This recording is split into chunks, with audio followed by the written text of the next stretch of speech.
भेंडीची भाजी. भेंडीची भाजी असेल तर दुसरं मला काहीच नको आहे. मी तीच खाऊ शकतो 3 ते 4 भाकरींसोबत. आणि माझी आजी बनवायची, मम्मी बनवायची ना, क्रेझी. आज तीच रेसिपी ट्राय करतोय. सुरुवातीला भेंडीला स्वच्छ पाण्याने धुवून घेतलेत, देन त्यांना फडक्याने साफ केलेत आणि देन चॉप केलेत.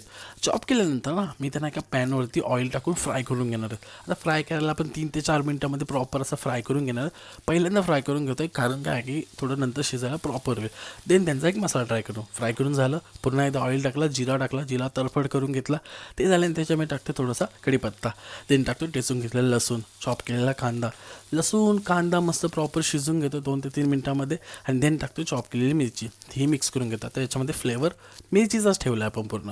त्यानंतर टाकले थोडी धनिया पावडर. त्यानंतर टाकतो थोडंसं हळद, थोडीशी काश्मीर मिरची पावडर तर कलरसाठी, बाकी काही नाही. त्यानंतर टाकतो टॉमॅटो चॉप केलेला आणि टाकतो थोडासा सॉल्ट. हे सगळं टाकल्यानंतर 3 4 5 मिनटं मस्त मिक्स करून घ्यायचं. टॉमॅटोला मेल्ट होऊन देतं. देन ॲड करतो